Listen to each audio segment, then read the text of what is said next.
Zeus once had a headache so bad, someone had to split his skull open with an axe.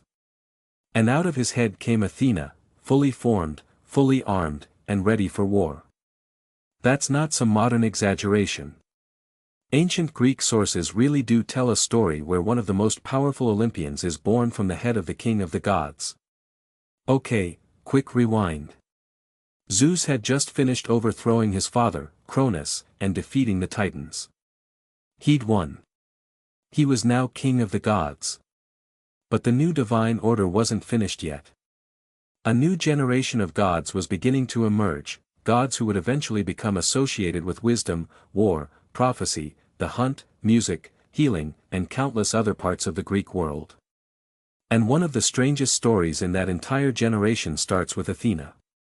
Before she was even born, Zeus fell in love with an ancient goddess named Metis, an Oceanid famous for her wisdom. But Metis came with a problem. A prophecy. Zeus learned that Metis would first give birth to a daughter, Athena, but that she would eventually bear a son powerful enough to become Lord of Heaven. And Zeus knew exactly how dangerous that kind of prophecy could be. Because he'd already lived through it.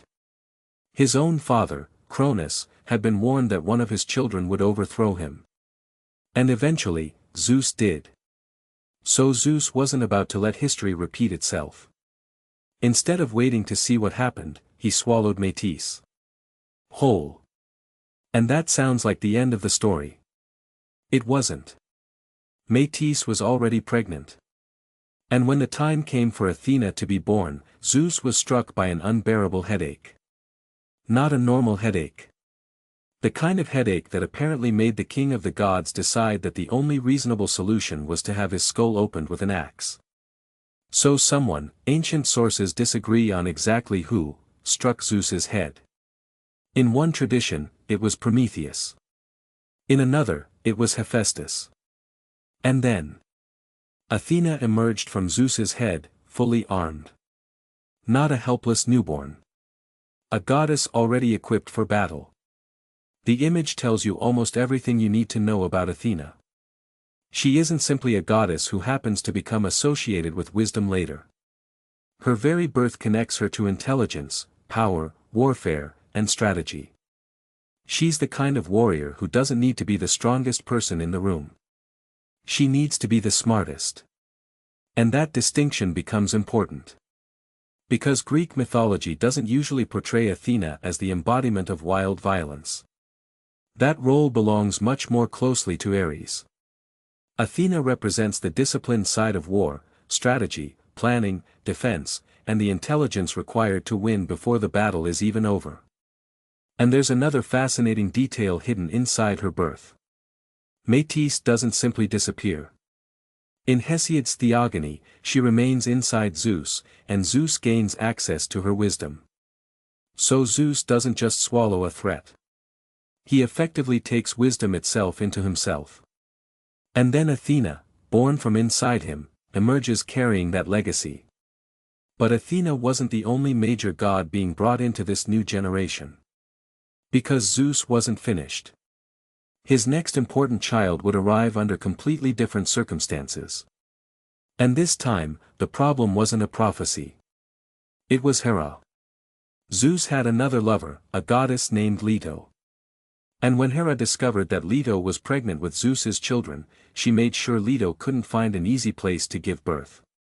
In the Homeric hymn to Apollo, the lands themselves are portrayed as afraid to receive Leto, because they fear Hera, and because they know the extraordinary child she is carrying. So Leto wandered. Looking for somewhere, anywhere, that would let her give birth.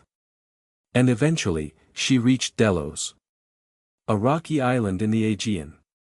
Delos agreed to receive her. But there was a problem. Hera had kept Eileithyia, the goddess associated with childbirth, away from Leto. So Leto went into labor. And she remained there for 9 days and 9 nights. The other goddesses were there. But the goddess who could actually help with childbirth was being kept away. Eventually, the gods sent Iris to bring Eileithyia to Delos. And once she arrived, Leto could finally give birth. Now here's where the story gets interesting. There are different ancient traditions about what happened next. In the account preserved by Apollodorus, Leto gives birth to Artemis first. And Artemis then helps her mother deliver her twin brother, Apollo. A newborn goddess acting as a midwife for another newborn. It's one of the strangest images in Greek mythology. But it also gives Artemis an interesting connection to childbirth. Later traditions strongly associate her with protecting women, children, and childbirth, and this story provides a memorable mythological explanation for that connection. But there's an important catch. That's not the version found in the Homeric hymn to Apollo. In that earlier tradition, Eileithyia is the one who finally arrives and helps Leto give birth to Apollo. So depending on which ancient source you're reading, the story changes. And that's one of the most important things to remember about Greek mythology. There isn't one single, perfectly consistent version. Different poets, different cities, and different centuries preserved different versions of the same gods. But the twins themselves would become two of the most important figures in the Greek pantheon. Apollo becomes associated with music, prophecy, healing, poetry, and later strongly with the sun. Artemis becomes goddess of the hunt, wild animals, and the wilderness, and later becomes strongly associated with the moon as well. And this is where modern retellings can get a little misleading. Apollo wasn't originally just the sun god. The older Greek sun deity was Helios. And the older moon goddess was Selene. Apollo and Artemis became increasingly connected with the sun and moon in later Greek and Roman tradition. So when you picture Apollo driving the sun across the sky, you're looking at a later development in the mythology, not necessarily the earliest version of the Greek gods. And now, if we zoom back out, something remarkable has happened. Remember that new divine order Zeus was building? It's starting to take shape. Athena represents wisdom and strategic warfare. Apollo becomes associated with prophecy, music and healing. Artemis rules over the hunt and the wild. And they're joining older gods who already occupy major positions in the divine order. This eventually gives us the group we know as the 12 Olympians. But even that isn't as simple as it sounds. They weren't all Zeus's children. Hera, Poseidon, and Demeter, for example, were Zeus's siblings. And the exact list of 12 could vary depending on the tradition. Hestia occupies the position in some lists. Dionysus takes it in others. So the Olympians weren't literally Zeus's 12 children sitting around a divine boardroom. They were a collection of major gods associated with the ruling divine order centered on Mount Olympus. And their rise wasn't completely peaceful. Because having power is one thing. Keeping it is another. Later, the Olympians would face another enormous threat, the Gigantomachy, the war between the gods and the giants. The Olympians weren't simply watching from their thrones. They fought. Athena fought. Apollo fought. Artemis fought. And the gods ultimately defended the cosmic order that Zeus had established. So that's the real rise of Olympus. Not simply a king having children and assigning each one a job.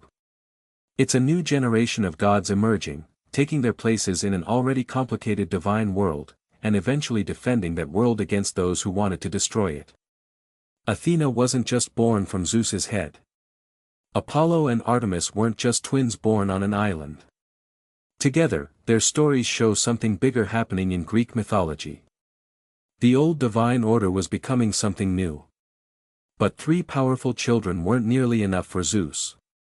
Because his next child wouldn't be born from a headache. He wouldn't arrive peacefully. And he wouldn't even be welcomed onto Olympus.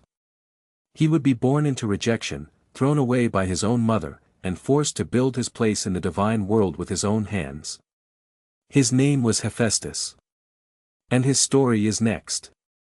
Subscribe so you don't miss it.